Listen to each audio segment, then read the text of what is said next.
Misteri Alas Hitam.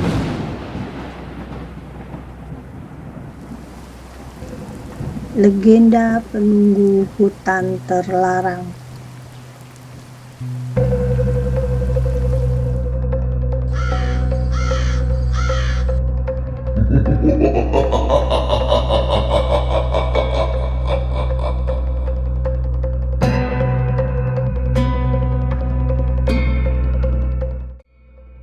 Di ujung sebuah desa tua yang jauh dari keramaian kota, terdapat hutan yang bahkan tidak berani disebut namanya oleh warga.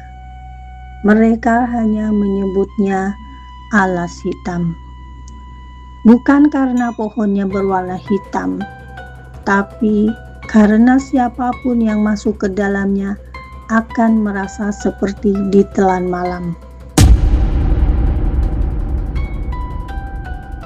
Cahaya matahari tidak pernah benar-benar masuk ke sana. Udara di dalam hutan itu selalu dingin, lembab, dan berbau tanah basah bercampur anyir darah. Orang-orang tua percaya Alas Hitam bukan sekedar hutan. Itu adalah tempat tinggal sesuatu yang sudah ada jauh sebelum desa dibangun. Sesuatu yang bukan manusia. Konon, dulu pernah ada rombongan pemburu masuk ke Alas Hitam. Mereka membawa senapan, anjing pemburu, dan obor.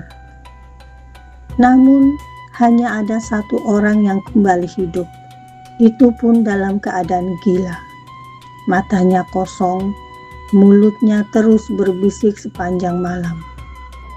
Dia lapar, dia masih lapar. 3 hari kemudian, orang itu ditemukan mati bunuh diri di dalam kandang kambing. Lehernya tergantung dengan posisi kepala menghadap ke arah Alas Hitam. Sejak saat itu, tidak ada warga yang berani mendekati hutan itu setelah maghrib. Namun, rasa penasaran seringkali lebih kuat daripada rasa takut. Pada malam Jumat Kliwon, 4 pemuda desa nekat masuk ke Alas Hitam. Raka, Bayu, Jamal, dan Yudi. Mereka datang sambil tertawa, membawa kamera, senter, dan speaker kecil yang memutar musik keras. Mereka ingin membuat konten horor agar viral di internet. Kalau ada hantunya, muncul sekarang, Teriak Bayu sambil meludah ke tanah hutan. Angin langsung berhenti seketika. Musik dari speaker mendadak mati sendiri. Layar kamera berubah gelap, dan suasana di sekitar mereka menjadi sunyi total.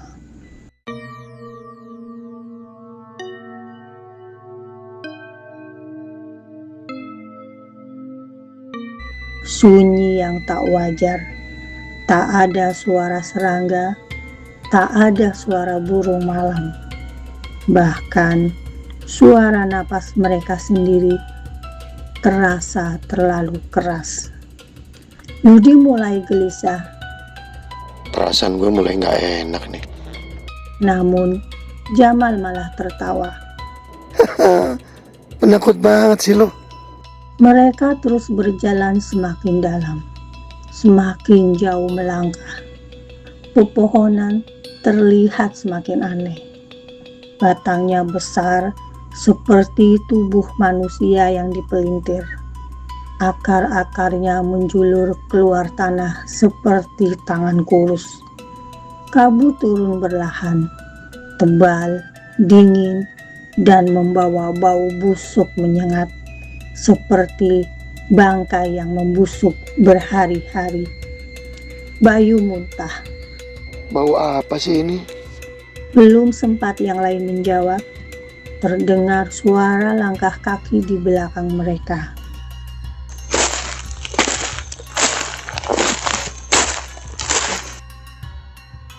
seperti seseorang berjalan pelan menginjak ranting. Raka langsung menyorotkan senter. Tidak ada siapa-siapa. Namun, suara langkah itu tetap terdengar, pelan mengikuti mereka.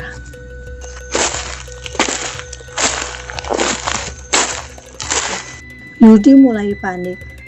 Itu siapa? Tidak ada jawaban. Tiba-tiba, dari kejauhan terdengar suara perempuan menangis, pelan menyayat.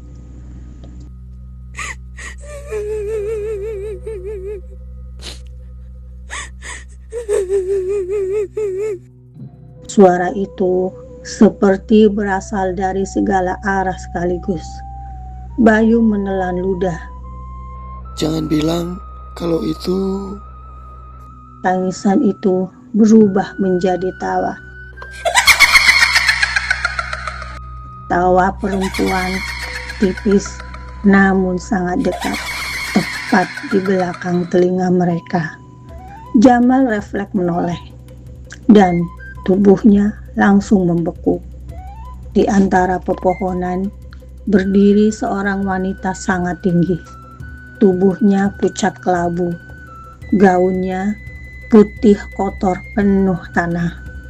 Rambutnya panjang hingga menyentuh tanah.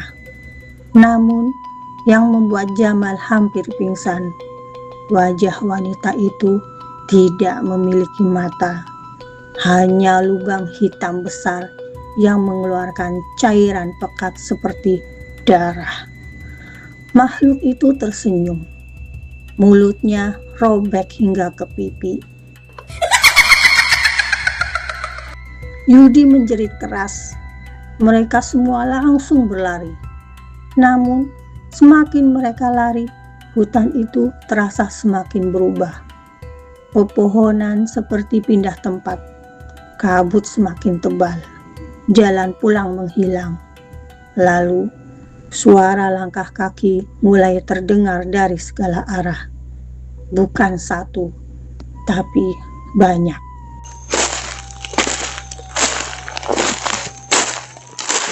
Seolah ada puluhan orang berjalan mengelilingi mereka di balik kabut. Bayu menangis histeris.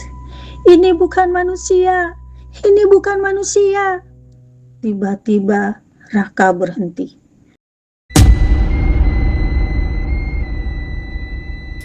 Di depannya berdiri pohon raksasa yang sangat besar. Batangnya hitam pekat, dan di batang pohon itu terdapat wajah-wajah manusia puluhan. Mata mereka terbuka, mulut mereka bergerak pelan. Tolong kami, tolong kami. Yudi terus muntah melihatnya. Tangan-tangan pucat keluar dari batang pohon, mencoba meraih kaki mereka. Raka menjerit dan mundur. Namun saat itulah sesuatu turun dari atas pohon. Seekor makhluk hitam jatuh tepat di depan mereka. Tubuhnya kurus panjang, tangannya menyentuh tanah seperti binatang, lehernya patah miring, dan matanya merah menyala dalam gelap. Makhluk itu tersenyum berlahan. Mulutnya terbuka sangat lebar hingga rahangnya sobek. Lalu terdengar suara berat serak dari tenggorokannya. Bayu langsung pingsan. Makhluk itu bergerak sangat cepat. Dalam satu kedipan mata, ia sudah berada tepat di depan Jamal. Jamal menjerit, namun terlambat. Makhluk itu mencengkram wajahnya. Suara tulang retak terdengar keras. Krak! Darah muncrat ke tanah. Raka dan Yudi berlari sekuat tenaga sambil menangis histeris. Di belakang mereka, suara Jamal menjerit minta tolong terus terdengar.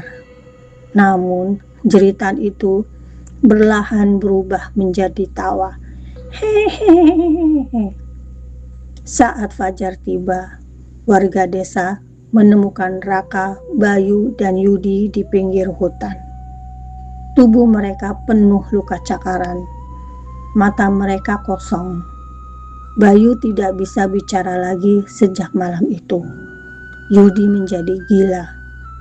Ia terus menggambar sosok hitam bertubuh panjang di dinding rumahnya dengan darah ayam. Sedangkan Raka, setiap malam selalu berdiri menghadap alas hitam sambil berbisik, "Dia memanggilku, dia memanggilku." 3 minggu kemudian, Raka menghilang. Warga hanya menemukan jejak kaki menuju alas hitam. Anehnya, jejak itu bukan hanya milik Raka.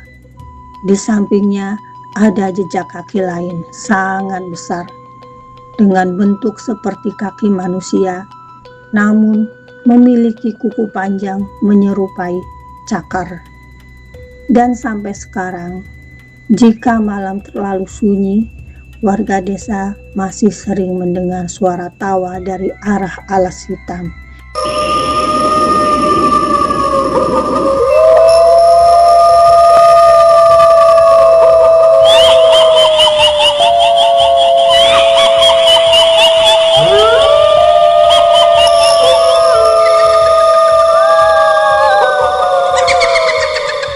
Kadang, di sela pepohonan, terlihat sosok tinggi hitam berdiri diam sambil memperhatikan desa, menunggu orang bodoh berikutnya masuk ke wilayahnya.